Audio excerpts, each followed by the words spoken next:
here's a problem here. One of the neat things we had was we could solve equations with constant coefficients. Those are very important basic models in lots of the sciences. But what if I have something like Airy's equation here, which was problem 2a on your homework? I don't know if you got a chance to try this or not. D squared y dt squared minus ty equals 0. All of a sudden, all my other techniques fail. Right? I can't separate variables because it's a second order equation. That applies to first order equations. Maybe I could think of something here if I thought about it a while, but such a simple equation, surely we can solve that, right? Well, if you get an equation like this that's pretty simple, just has small powers of t in it like that, but your other techniques fail, you can try a series solution. That's the idea. The constant coefficients doesn't work, so you can't write the characteristic equation. You try writing a sum, y equals sum, k equals 0 to infinity, ak t to the k, right? And you can plug that in. There's a three-step method. Write this out, plug it in, determine the coefficients from the recurrence relation, right? You're done. So you have the corresponding derivatives. We said that y prime is the sum starting at 1 because the first one is a constant term, falls out when you take the derivative. ak, and you take the derivative term by term. You take the derivative of tk as k times t to the k minus 1. Now you can solve this at any point. You could use a power series at t equals 1, for instance, and get this. That works too. Then what you do is you get a different series in powers of t minus 1, and that's fine. It just takes more writing. All right. But sometimes it's convenient to do it at a different point in the plane, and we'll mention why shortly. So this is the kind of problem I would give you in the final, is one like this, because it's simple enough, you know, that you can do it in time in a final, but at the same time, it's actually motivated by good reason, right? And so y double prime is then the sum k going from 2 to infinity, because the first term here is a constant, it drops out. ak k minus 1 t to the k minus 2. And you plug it in.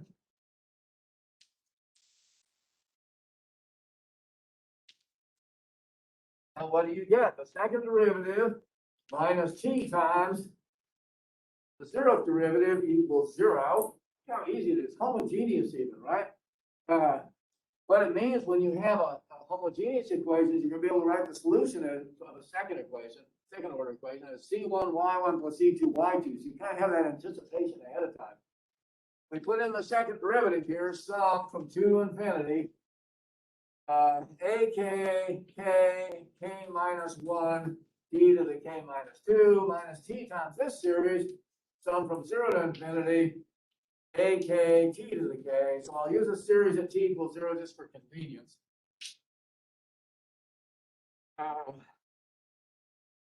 And what do I wind up with? Remember how to do this? Oh, they don't start at the same term, they don't have the same power. So I make a substitution and make that fixed. I'm going to let n equal k minus 2. Maybe I should write it in. K equals 2 and k equals 0. And on this one, I'm going to do something here. I'm going to take this t and I'm going to pull it in. Call it t to the k plus 1. So I multiply the t multiplies the series, I can pull it inside and write t to the k plus 1.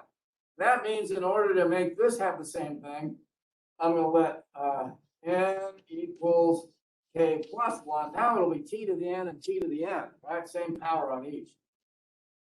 So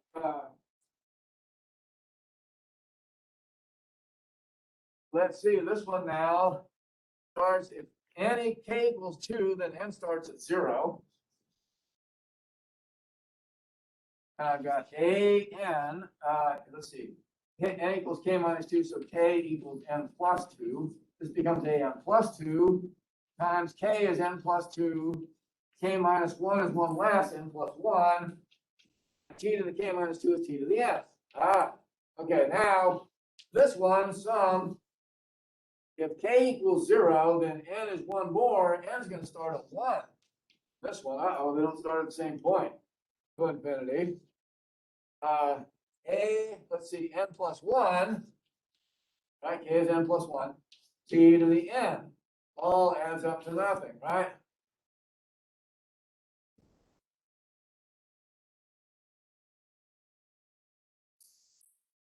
Well, what can we do? We can't combine them because they don't start at the same index. Anybody know? It's a hard example, right? That's the other reason you get on the final test.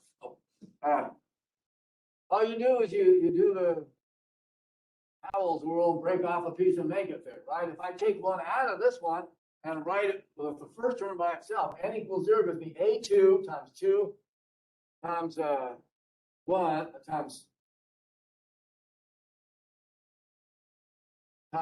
1 times t to the 0. So the first term in there is a2 times 2 times 1 times t to the 0 is 1. And then plus the rest of the series, sum n equals 1 to infinity. N plus 2, n plus 2, n plus 1, t to the n, and then minus the other one, sum an plus 1, t to the n, all adds up to 0. Now they're both in powers of t to the n, and they both run over the same indices. What I did was I took that first series and just took the first term out and put it here, and here's the rest of it. But now I can combine these two because they run over the same values of n with the same powers. And so I have 2a2 plus the sum n equals 1 to infinity of, I can combine them term by term, right? An plus 2 times n plus 2, n plus 1 minus an plus 1, all times t to the n adds up to 0. Because power series are absolutely convergent, and absolutely convergent series can be combined term by term like that. All right. That's for the math majors. Science majors just do it. I don't have to.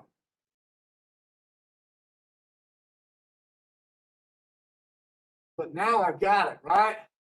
This is, think of this as times t to the 0 is a different power than all of these, right? And the 0 series here can be written as sum 0, k equals 0 to infinity, 0 times t to the k. There's the, let's say n. That's the series for 0, the unique series. So by the theorem of uniqueness of representation by power series, every coefficient here matches every coefficient here. The coefficient for n equals 0 is this one. So we get 2a0. Oops, this is a2. So I get 2a2 equals 0 by matching first coefficients. And then in here, I got a recurrence relation. An plus 2 times n plus 2, n plus 1 minus an matches all the rest of these 0 or n equals 1, 2, etc. There it is. Now I found that, oh, this is an plus 1, sorry.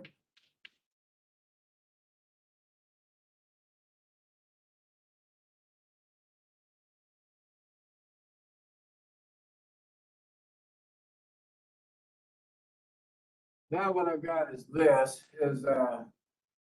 this one says a2 equals 0. And an plus 2 by solving here is an plus 1. Let's see.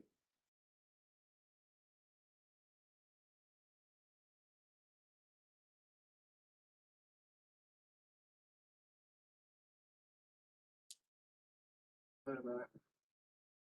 I did this wrong. N equals k plus 1. K equals n minus 1. I'm going to mess this all up. K equals n minus 1. This should have been n minus 1 here. AK becomes an minus 1. What happens when you rush? So this is n minus one here, and this is n minus one here. This is n minus one here, just always n minus one. A n minus one over n plus two, n plus one. There's my recurrence relation that holds for n equals 1, 2, and so forth. So there's, we call that the recurrence relation. Now, instead of getting every other term, you're going to get every third term, right? N plus 2 is going to be equal to n minus 1 times something, 3 terms back.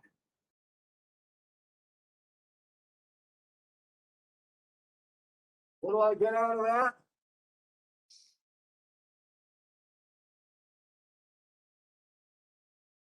I try this homework. It's kind of hard. Maybe you didn't yet. But I deduce immediately that A2 equals 0. That's from the first one. And then A5, when I put n equals 3, it's equal to A2 over something. Oh, well, that's 0 over something. So A5 equals 0 by the recurrence relation. And I put in n equals 3 here. So this is every third term. A8 equals 0 similarly because I put n equals 5 here. It gives in terms of A6 here. It gives in terms of A5 over something, but A5 is 0. So you get A8 equals 0. And every third term is 0 by this recurrence relation, together with A2 equals 0. Now, this does not specify A0 and A1, right? We put n equals 1 in the first case, you get A3 in terms of A0. So A0 and A1 are arbitrary. You can pick them to be anything you want. All right. But now, beginning with the second term, I get this. If I put in the third term, A3, by putting n equals 0 in here, I'm sorry, n equals 1 in here. N equals 1 gives me A3 is A0 over times 2. Now putting in n equals 1, I get A3 equals A0 over 3 times 2. And then I'm doing every third term this time.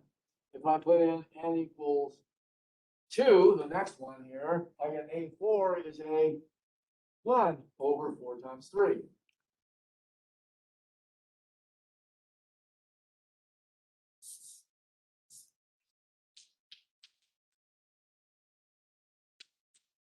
All right. And now I just do every third term. I similarly get A6 is going to be A3. I go 3 terms later and put in n equals 4. I get A6 is A3 with n equals 4 over 6 times 5. But that, according to this, if I put in what A3 is, this is A0 over 6 times 5 times 3 times 2. And this one here, if I put in, let's see, n equals 5 in this one, I get A7. The next 3 terms later is A4 over 7 times 6. But wait a minute, A4 is A1 over 4 times 3, so it's A1 over 7 times 6 times 4 times 3. And you start to see that this is left out. Maybe we should do one more term here. A9 becomes A6 over 9 times 8, which is then A0 over 9 times 8 times 6 times 5 times 3 times 2. So it's not quite a factorial anymore. A10 becomes A7 over 10 times 9 becomes A1 over 10, 9, 7, 6, 4, 3. And finally, you get the series to solve Airy's equation, which you can get high-speed computers these days to add up a whole lot of terms to get a real good approximation of the solution, right? Can't ever write the whole solution because it goes on forever. Maybe it adds up to something startling, right? Like a minus a 12.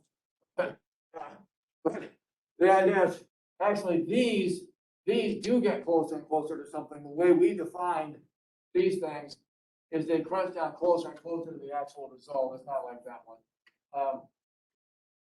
It's just the definition we have. So what we then get is this, the solution is y equals sum k equals 0 to infinity. We know that because the coefficients of the differential equation are analytic, right? When they're analytic, there's an analytic solution nearby, at least for some positive radius of convergence. AK t to the k, and now you break it up into three pieces. Sum k equals 0, 3, 6, 9. Every third term, a k t to the k, plus sum k equals every third term 1, 4, 7, etc. a k t to the k, which you can do again because power series are absolutely convergent. Absolutely convergent series can be broken up. Plus sum k equals 2, 5, 8, etc. a k t to the k. And now what's this one here? This is the easy one. This every third term was 0, right? So AK here is 0, and that just falls out. And then these have the formulas we just derived. Oops.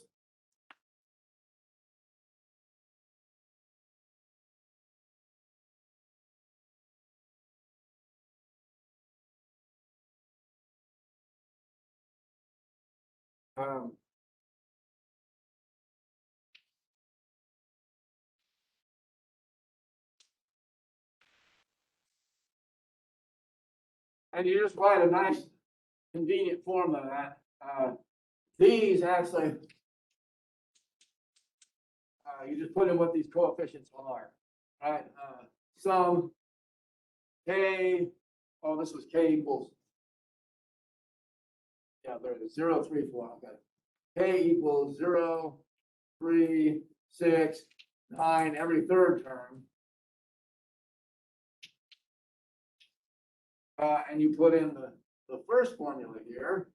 It's A0, which can come outside, over k times k minus 1. Then you skip 1, k minus 2, k minus 3, k minus 4. Then you skip 1, k minus 6, k minus 7. You don't have to write this many.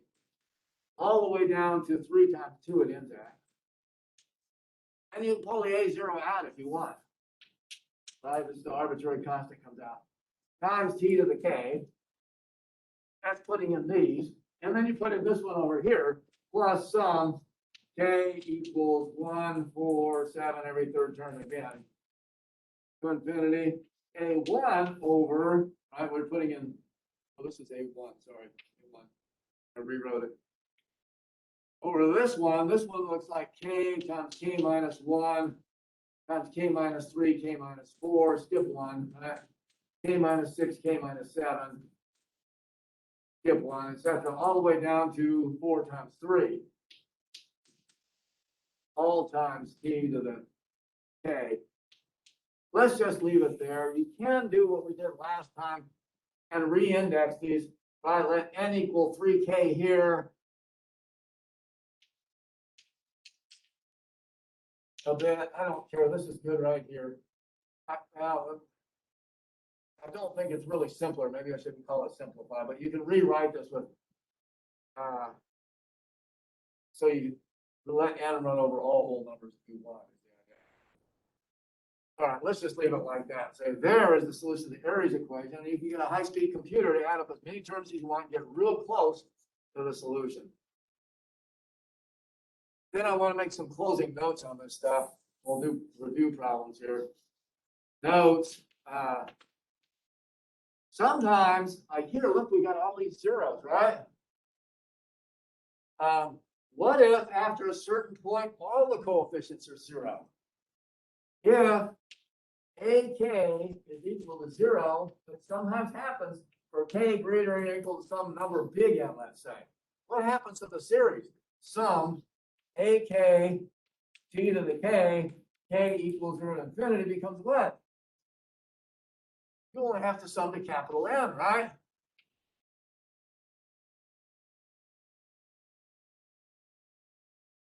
which means you're adding A0 plus A1T plus dot, dot, dot, plus AN T to the N, and that's all it is, it stops. It's no longer an infinite series, it's a what? What's that? Through the semester, it buzzed your brains, right? It's a polynomial, right? So some of these series that terminate add up to polynomials and they go on forever. These are very important cases too. If you hear of a Legendre polynomial, that's a solution to Legendre's equation like we have on the practice test there that terminates. You know, in fact, the one we have for the homework, one of the two series,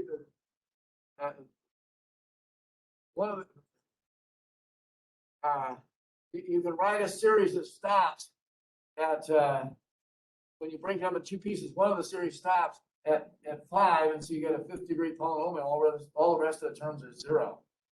So you can try that one. But I just want to point out that some of these series terminate, and then the solutions are polynomials instead of infinite sums. So that's one point. And then I wanted to do another homework problem, practice problem here, which is rather difficult until you see it. But I think once you see it, you'll say, oh, I can do that on the final. It's very easy. Throw that one at me.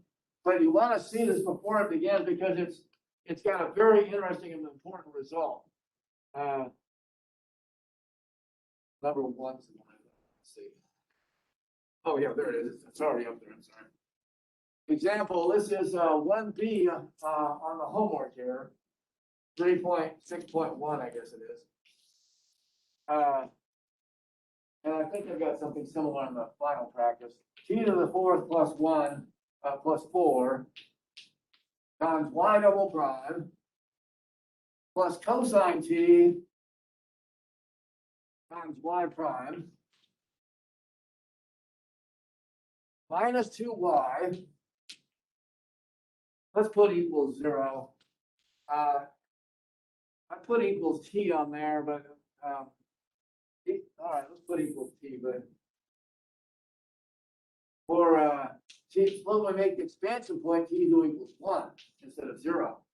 What does it mean if I write t0 equals 1? It means I'm going to assume a solution of the form y equals sum k equals 0 to infinity ak t minus 1 to the k. That's what that means when I say expansion point t0 is 1. So I'm going to write this series instead of t to the k. And the derivatives look the same. On the final, I probably won't give you one of these to actually figure out because it's too much writing. I'll give you one at t equals 0. But I might give you a problem like this where I say, what if you did one of these? Where does the series converge? If I solve this, this has convergent power series solution for what values of t? Remember, it doesn't necessarily converge for all values of t.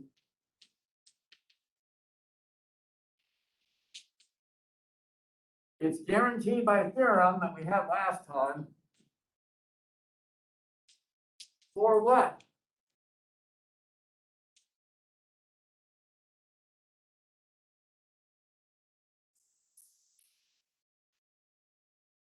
This is how you do it. We said you first put it in standard form. You write it as y double prime plus cosine t over t to the 4th plus 4, because this is what the theorem applies to. T to the 4th? I wrote it wrong. It's t squared plus 4. Sorry. T squared plus 4. Y prime plus negative 2 over t squared plus 4y equals t over t squared plus 4. Usually I pick 0 on the right. I'll probably do that on the final.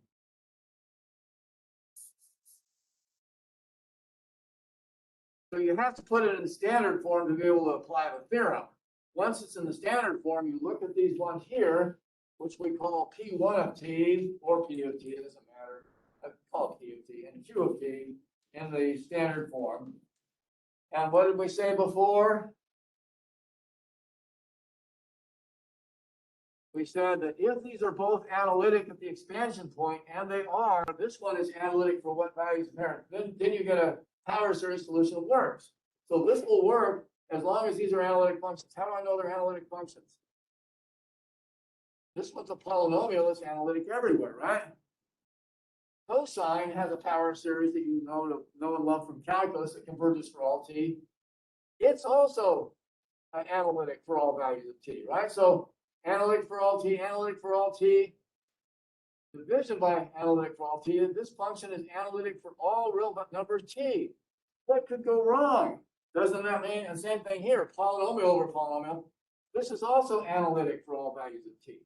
These are analytic for all real values of t.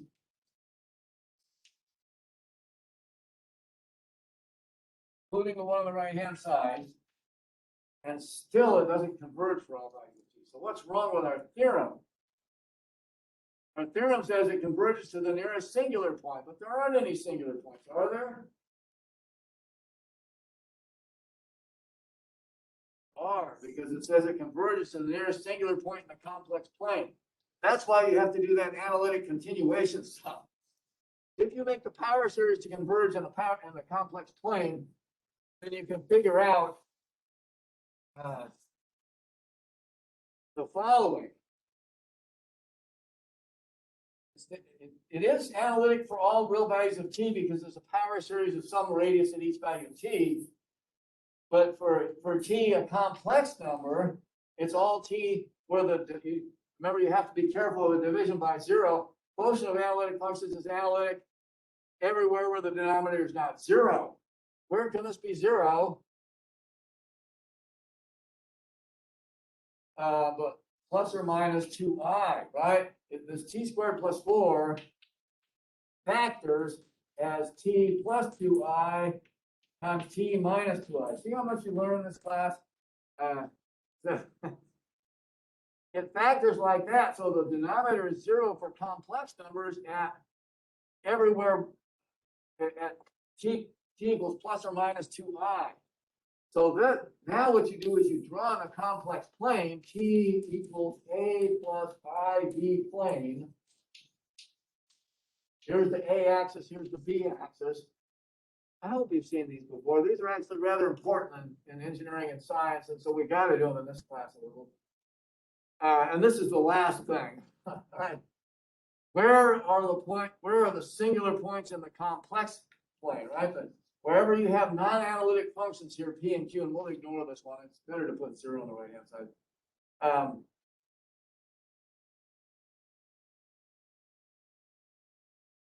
These are called singular points, we said.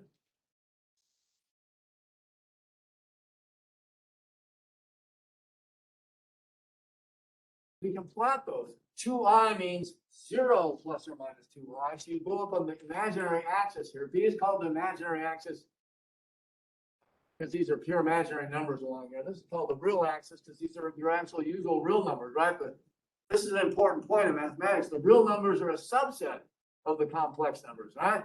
This axis here of all real numbers is the subset of all the points in the plane. The real numbers are this subset of the whole plane of complex numbers. Here's 2i, 0 plus 2i, over 0 and up 2i. Go down to, here's 0 minus 2i, right? That's how you plot it. Go over 0 and up 2i, up 2. And those are the two singular points. You plot those, and then you plot your expansion point, 1. Well, 1 is a real number. It's 1 plus 0i, right? So this is the expansion point. These are the singular points. So what's my radius of convergence, according to the theorem last time? It's the distance in the complex point from the expansion point to the nearest singular point. These are equally close. And a distance of, well, this is 1 and this is 2. What's this side by the Pythagorean theorem? This must be square root 5, right? Square root of this squared plus this squared. Same over here. This is square root 5 by the same congruent triangle.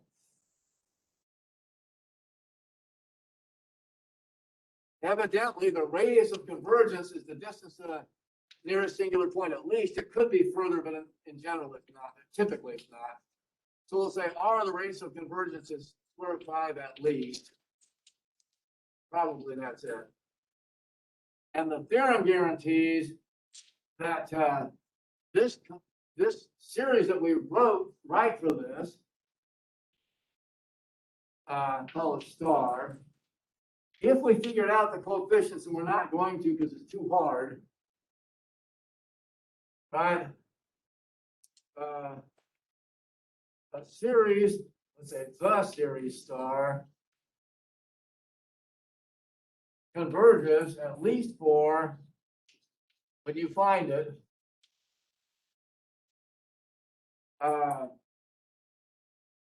a radius of convergence square root 5. What you do is you make a big circle on the complex plane, and it converges everywhere in that disk, interior of that circle.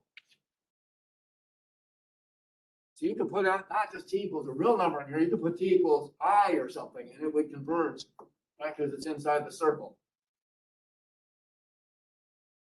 So it converges for radius of convergence square root 5. I mean, you can write it like this. Let's not do complex numbers. But if you look at this, what is the real numbers that it converges for? They're the ones on the real axis here. It's these right here, right? And what is that? This is 1. This is square root 5 over. So this is 1 plus square root 5. Square root 5 over this way, 1 minus square root 5. So it converges for real numbers, t between the real numbers it works for are t between 1 minus square root 5 and 1 plus square root 5. Fascinating result, huh? This is what the mathematicians can do that usually the science majors can't do. That's why you take this class partly, right? You don't take this class, you've never learned this stuff. They don't teach it over there. If you write a power series solution, great. Our existence and uniqueness theorem guarantees something very interesting, right? It guarantees that because these are continuous for all values of t, there's a unique solution on minus infinity to infinity, right? There is a solution for all t to this. But if you write a power series solution, what happens? It only converges for these values of t. So you can write a power series solution, say at t0 equals 1, and it will only converge between 1 minus square root 5 and 1 plus square root 5. But there is a solution that extends beyond it. It's just this series diverges after that, goes off to infinity instead of going to the solution. Interesting result. Now that tells you the drawback of power series. They only converge on some finite radius sometimes. And then what do? Here's something you could do. I don't recommend it really. You can make another power series out here, maybe at t equals minus 2, and it converges in some circle here. And if you put in a real number t, you put it into this series that we get for this one. And if you make another power series at t equals minus 2, you can plug in t equals one of these numbers into that series and it will converge and so forth. So you can make a whole bunch of circles and use the series according to what the value of t you're going to put in. What a mess, but it does work. But what you can do is you can keep extending this, and that's analytic continuation too. And so you can use analytic continuation to get an infinite number series that between them converge this. All right, so there's all the problems that I think will help you to do the homework that you've been looking at, hopefully. Any questions on that real quick? It's, as you can see, it's pretty tricky, but at the same time, it's pretty easy, right? You divide through by the lead coefficient. You easily figure out where these things are analytic because analytic over analytic, analytic over analytic. You just have to watch out for denominator equal to 0, right?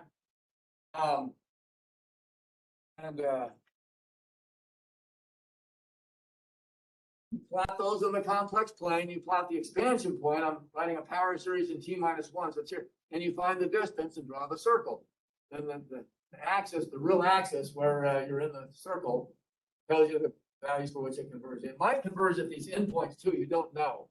It converges everywhere in the circle. It diverges outside the circle. That's the theorem we wrote. But at these points, it might converge or might diverge. You don't know. And look out for the particular series, and that's more. Any questions on all that then? That's the last kind I want you to be able to do for the final. So Professor, I have a question. Yeah. So T naught equals 1 is the given expansion point? Yes. Okay, Yeah. When you write a series, AK T minus 1 to the K, whatever number you put here is T naught. okay.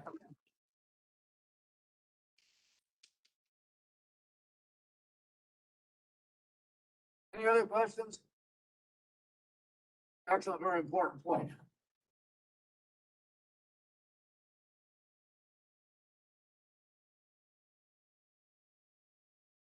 Okay, I'll make one side comment that's not for the exam. But this is for your education. I told you learn things by coming to class, but I can't test you in the test. They're too hard. If I gave you one of these, it'd probably take you an hour by itself. But it's in the notes if you want to look at 3.6.2 after the class is over.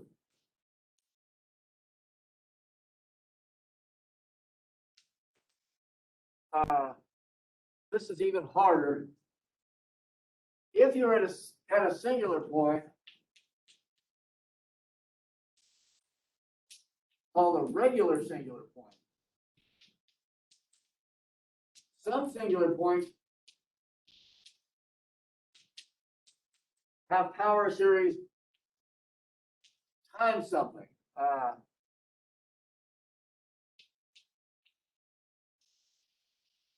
Instead of putting some, let's say points T0, T naught, AK times T naught to the K running from 0 to infinity. If you're at a singular point, remember this may not work. This works where the function's analytic. Singular point means it's not analytic. So at a point where any of these functions is not got a power series, this may not work. So if T naught's plus or minus 2i and I make a complex expansion, it's not going to work. So what do? At a regular, if it happens to be a regular singular point, there's also irregular, then this doesn't work either. You can put T to the K plus R for some R. And if we had another week, I was going to look at this. It's not a real big deal. Just realize you'll see power series and T minus T0 to the K plus R. You can say, what's that? That's a power series that's deliberately put at a singular point. Because if you can do it, and if you do, then the series converges at a radius of the next singular point. If you've got one singular point and you've got this problem here, like maybe 0 is a singular point, and it's the only one, you expand the series here and now it converges radius to the next singular point. There aren't any, so the power series at the singular point will converge for all T, or if you do a power series at any regular point, then it only converges over the singular point some disk. So people deliberately make power series here if there's only one singular point. I just wanted to point that out. You'll see series like this for some equations that have, because it'll make your radius of convergence bigger by doing so, particularly if you can get it out to infinity. All right, so that's a side comment.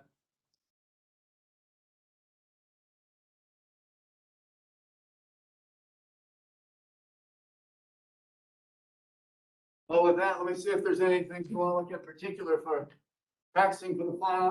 Let's do also. After class, if you want to hang around, I'll do some more questions till the next class comes in. Then I'll move over to my office. I have a blackboard in there. I can answer any questions you have too. Any particular problems you want to look at off the practice problems or the homework or anything? I think some otherwise. Could you do 4A from the review? Yeah. I'm definitely going to get you Laplace transforms on here too, because we haven't had a test on it either.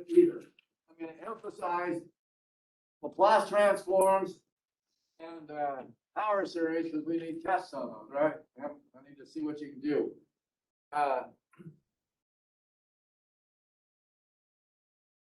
Laplace transform of f of t equals, it's a piecewise defined function like you might get it as an engineer, right? The circuit is off for t less than 3.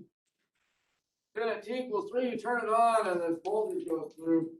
T minus 3 cubed for t greater than or equal to 3. Oh, that's my voltage going in. I need to take my Laplace transform to solve a differential equation with this voltage in it. What's the Laplace transform? The secret is to rewrite these piecewise defined functions in terms of a heavy-side step function.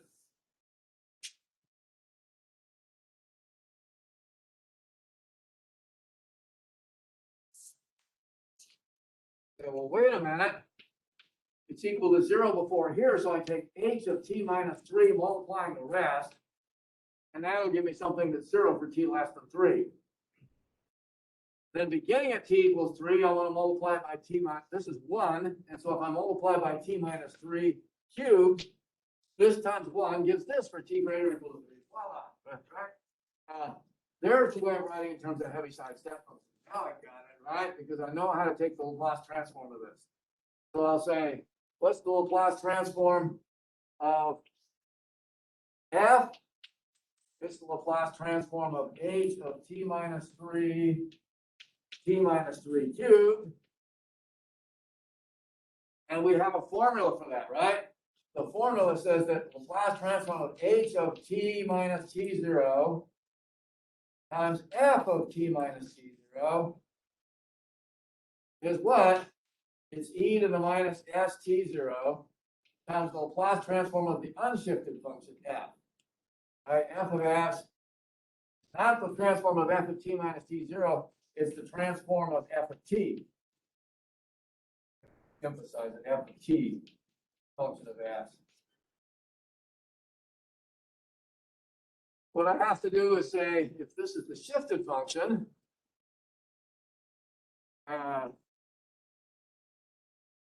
then f of t must be t cubed, right?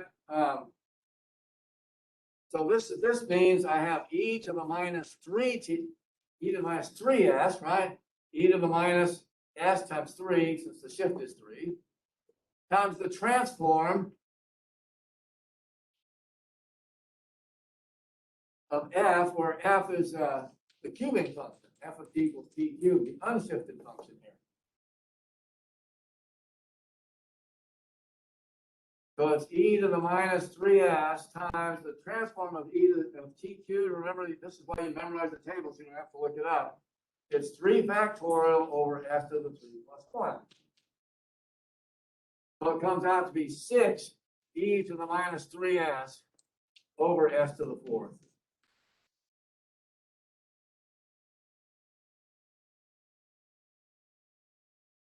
Good one, huh? That's why it's on there.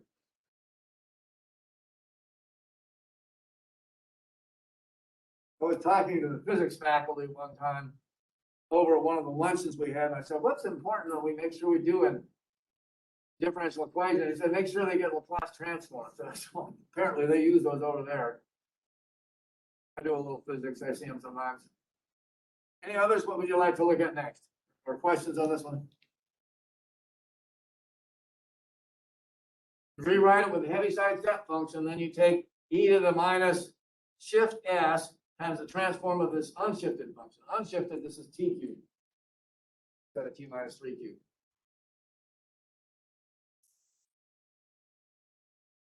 We do number 6.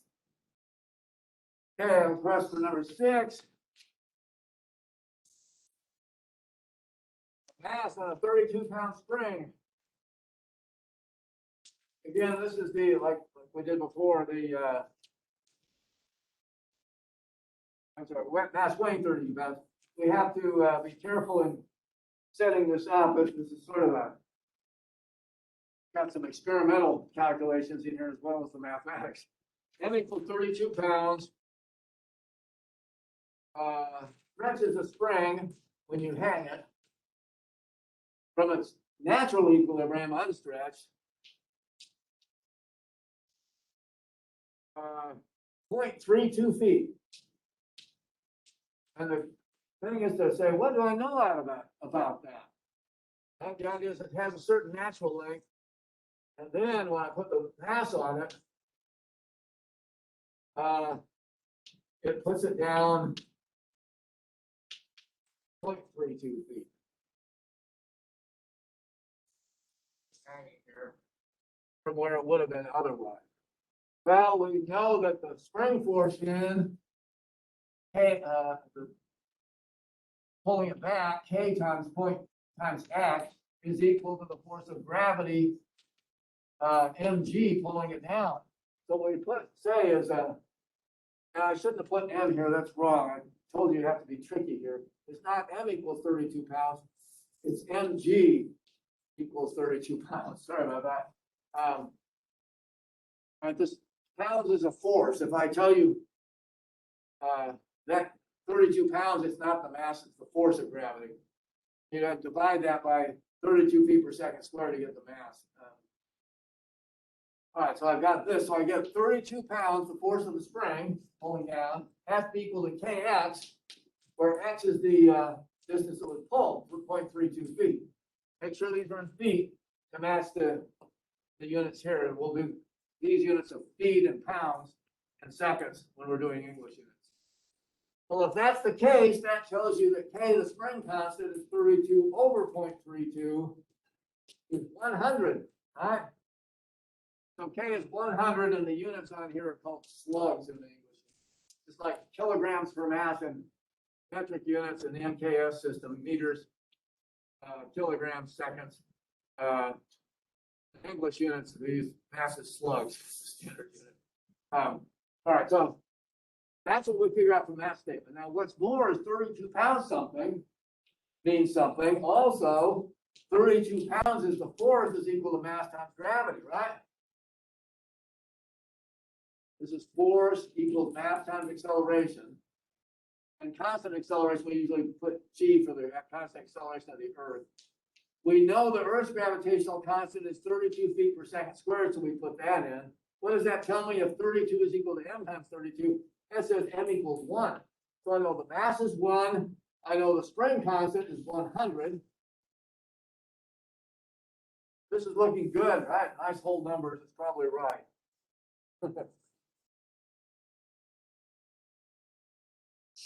When I first started off in this business, I made them with a lot, not whole numbers a lot. That was just miserable for everybody. Now in my old age, I'm starting to make things easier for myself. So what's the equation? If there's nothing else in there, there's no damper and there's no driving force. Let's see. The mass is released from 1 foot above equilibrium with downward velocity. There's nothing about attaching a damper or a driving force. So we'll just say, hence, remember the m d squared y dt squared, where y is the position downwards, right, from equilibrium. So I'll draw the picture here. There's a hanging equilibrium point, and you put 0 at the place where it hangs without moving. It's different than if it was sideways on the table. Wherever that is, it's hanging equilibrium. You count down to here, and this is y downward, right? There's the mass. Then m times d squared y dt squared plus c dy dt plus ky adds up to 0, the applied force, right? And this is just saying mass times acceleration is, if you put these over here, minus c dy dt is the damping force. Oops, I should have done, I'm sorry, F drive, the general equation here is this. If you subtract these over, it's just mass times acceleration. Net force is minus this one is the damping force, minus this one is the spring force, and this one is the driving force. That's it. But for us, this is 0 because there's no damper, and this is 0 because there's no driving force. So I just put these in, and I get m is 1 times d squared y dt squared plus 100 is k times y equals 0. There's the differential equation I want you to be able to solve for the most of the math. Right? Got to do a few applied problems so you can see this is useful, right? Heard that complaint from somebody with a PhD in number theory. So abstract, you could never do anything with it. Nice to be able to actually solve a problem. Anyway, no, don't negate number theory though. That's another quote of the great Gauss, right? He said, mathematics is the queen of the sciences, right? I think it's really true. The real rigorous sciences come from mathematical models underneath. But then he also said, and number theory is the queen of mathematics. So a lot of stuff comes out of number theory. That famous problem I told you about adding up to minus the 12th, it's a famous problem in number theory, actually. So that's how you get those startling results, right? All right, so don't discount number theory, but sometimes it gets so abstract you don't see the applications until you get to string theory or something. Anyway, so let's see. Now I need to solve this. This is easy, right? It's constant coefficients homogeneous. So I write down immediately the characteristic equation. R squared plus 100 equals 0. I can solve this. This is R equals plus or minus 10i. I can subtract 100 square root, right? Is it one easy way, or I can factor.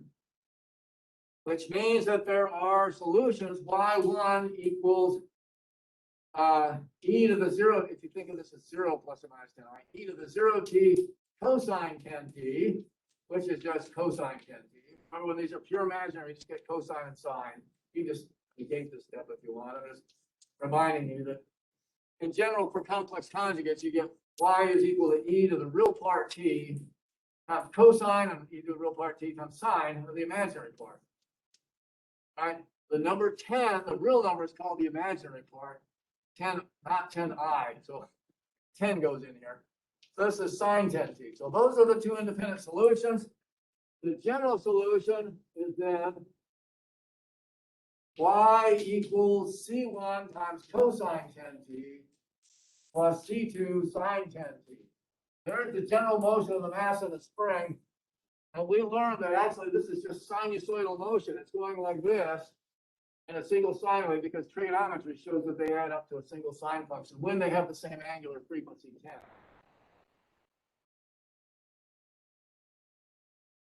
They always add up to a single sine wave. You prove it with that double angle theorem. Or sum of angle theorem.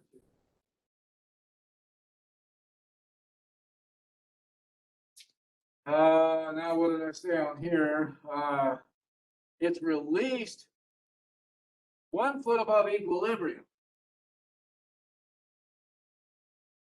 where it hangs without motion. How do I write that as an initial condition? What does that say?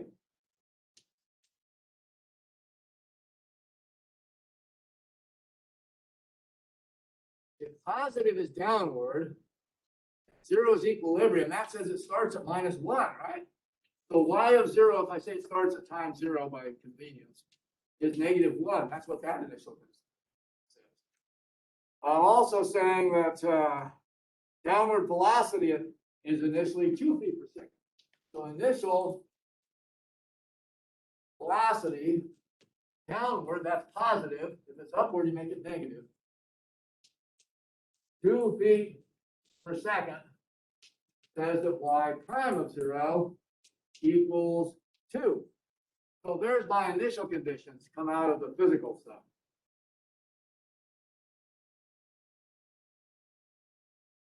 See, this is how you can predict your own spring, though. You let it hang and figure out what the spring constant is. You put it on the scale and weigh it, and you can figure out exactly what it's going to do, right? So that's how they know that bridge equation thing. Anyway, so now I've got an initial value problem, right? And so I plug this in this form, and I plug in y of 0 equals -1 tells me by plugging in -1 equals c1 cosine 0 plus c2 sine 0. Well, sine of 0 is 0, and that falls out. Cosine is 1. So it says c1 equals -1. Right. Now I have y equals minus cosine 10t plus c2 sine 10t. I take the derivative and get y prime equals sine 10t plus c2 times 10. Oops, it should be 10 sine 10t. So plus c2 times 10 cosine 10t. It's the derivative of this. And I put in y, must be the end of the semester, y prime is 0. I'll make it equals 2. It says that 2, I'll put y prime on the left, is 10 times sine 0. Falls out because sine 0 is 0 plus c2, 10 cosine 0. Well, that's 1. So it says 10C2 equals 2. That tells me that C2 by division is 2/10 or 1/5.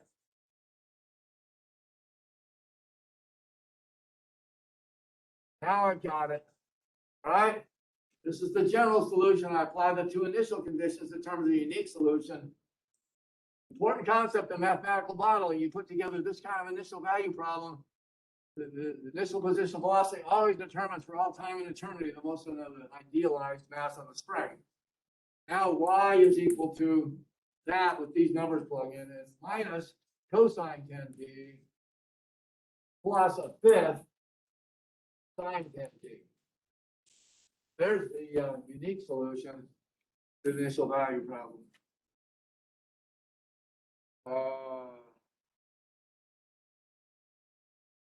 That's it. You can write this as a single sine wave if you want. I didn't ask you to do that. You can do it if you want.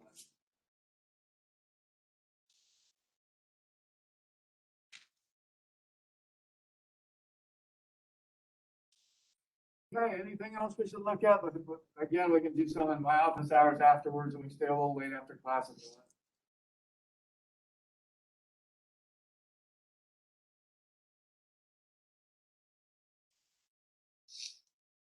These things are terrible, aren't they? I'm sweating so much, I'm smelling up my jacket here.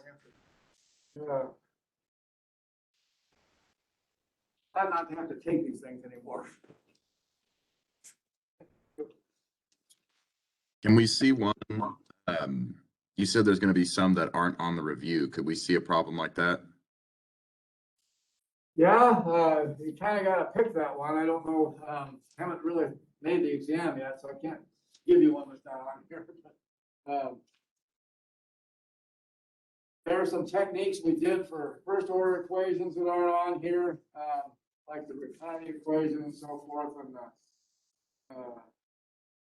what is it? The other techniques. The energy equation. But if you pick a particular problem,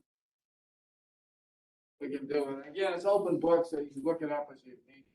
I did put a couple of formula tables on here for you. Also, I put the particular solution box here that tells you when you have constant coefficients, non-homogeneous equations, what's the form of a particular solution? You can just look it up without having to search on your computer.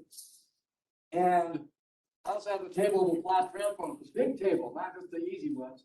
So you can look those up when you need them. And you're welcome to use this without doing the proof. You can use anything off the tables immediately without having to do all the steps. Also, you can do integrals without doing the steps. Do them on your calculator if you want. So integrals and table tabulated transforms, class transform.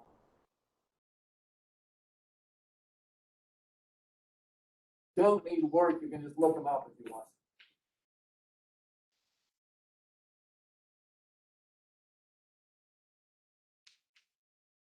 I tended to leave the things off that are not real common. All of those are, I'll put something there that's not on here, but there's so many things there and they're less important, so there's not going to be very many of those. You'll pass the test if you can. Real well on all the ones that are on here.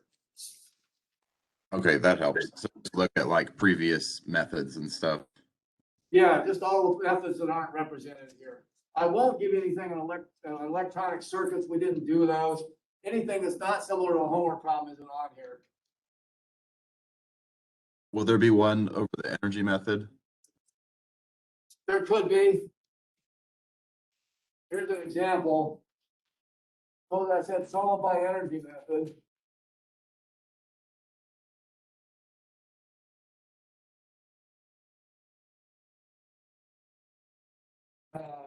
It's actually real easy. I do this. They like to do this in first year of physics. It saves them a step.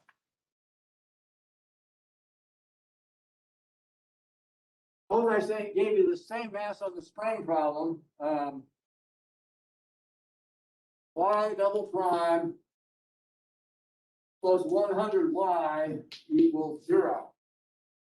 when you see one of these, to use the energy method, you're supposed to write it in this normal form. Highest derivative equals a function of all the rest. Right? So you put it in that form first, normal form. That's why I told you those two normal forms, standard form for a linear equation, normal form for a nonlinear equation. This one's linear. We'd rather solve it by the method we just did. I think it's easier. But if I gave you this one, you can also solve it this way by the energy method if you put it in normal form, which is intended generally for nonlinear equations. But it works for this. So there it is. If I solve by the energy method, what do? I put the second derivative on the left equals this. It's only for second order equations, really, right? Because energy is for physics with massive forces, and so it's force equals. It's always second order. And what you do when you write y double prime equals f of y, this is the force, if you like, divided by half. You multiply both sides by y prime.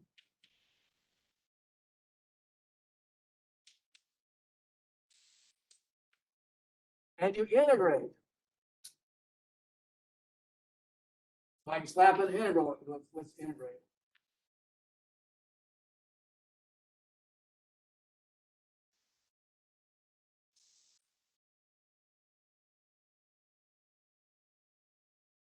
That's it, the energy method. Because now you have to memorize one more thing. Okay, so what's the integral of this one? You can use a substitution, u equals y prime, and come up with this, if you like. U equals y prime, du equals y double prime dt, right? The derivative dt. And this left side is with 1/2 y prime squared, right? By integrating. Because it's integral of u du. So it's u squared over 2, right? So this comes out to be u squared over 2, or u is y prime, or 1/2 y prime squared. And this time, you let u equal y, and then du y prime dt. This is integral u du. This one is equal to u squared over 2 also. Maybe I should call this v. V and dv. Integral v dv is v squared over 2. But v is y, so this is minus 100 times 1/2 y squared. And then there's plus a constant, right, from the integration. So what you have, so this is the energy method. Put it in this normal form, y double prime equals a function of y only. It only applies to these problems. Y double prime equals a function of y only. That's all it applies to. So that's why I didn't put it on the practice file. But it is actually used in physics of their, because a lot of forces just depend on the position you're at, not what time it is. That's why. You get then 1/2 y prime squared equals minus 50 y squared plus a constant. And now you can solve for y prime. Get y prime equals plus or minus square root of all this divided by 2.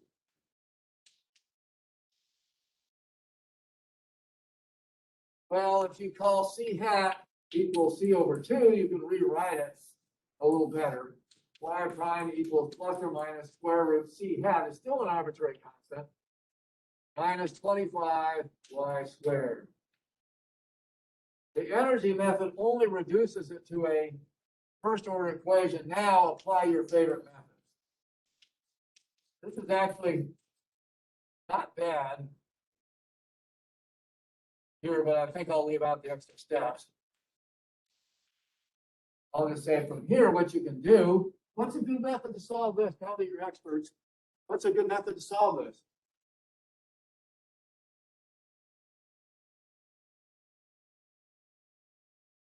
Somebody must know, you're experts now, right? Last day. You can separate variables, right? You can write that's a dy over square root c hat minus 25y squared equals plus or minus dt. Separate variables and integrate. This one you can do even with an arbitrary constant in here. You can use it with symbol left or something. comes out to be the arc sign. I think it's 1 over C hat, arc sign. Uh,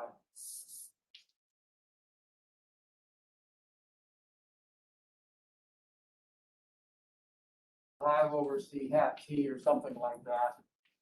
I'm not sure on that, but got that quite right. Equals plus or minus T plus another constant. And then you can solve this, and what you get is, oh, this is Y, sorry, Y. Y equals a constant times sine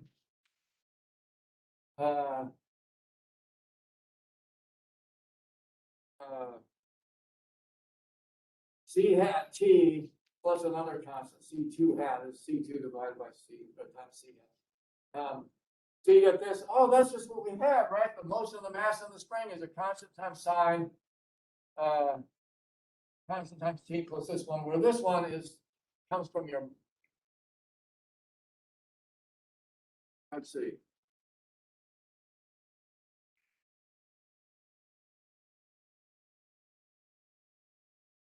You've got a 5 here, maybe it's just a 5. I don't have this quite.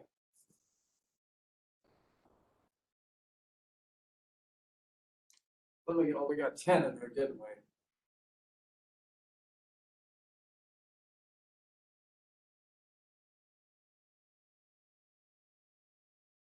Oh, I see, I messed up here. This is about 100, right? Half times 50 is 100. 100.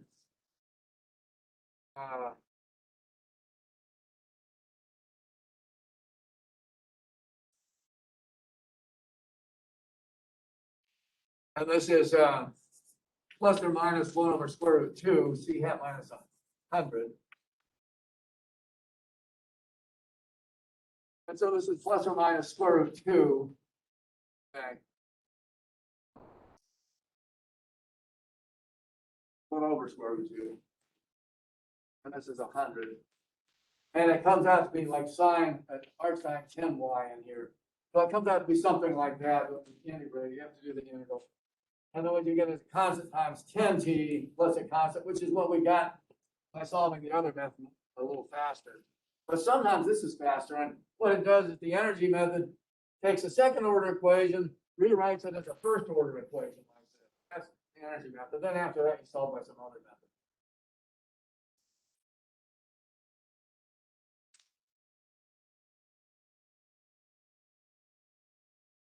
So that's it. Write it in normal form, multiply by y prime and integrate.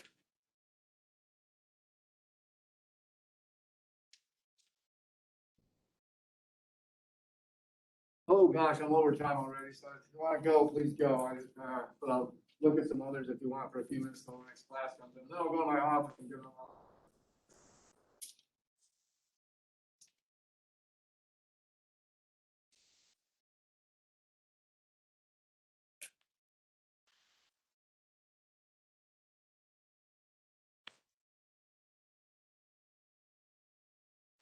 Hope everybody had a great semester. Fun of the summer and get to tell more stories and stuff, so it's more relaxed in some ways. I know it's double time, it's really tough. I used to not teach summer school because they give me a bad attitude in the fall. We'll see this year. And my class may not like me so much. But thank you so much for all your attention. It's been always fun, and hope you enjoyed the class. Thanks, Professor. Yeah, thank you.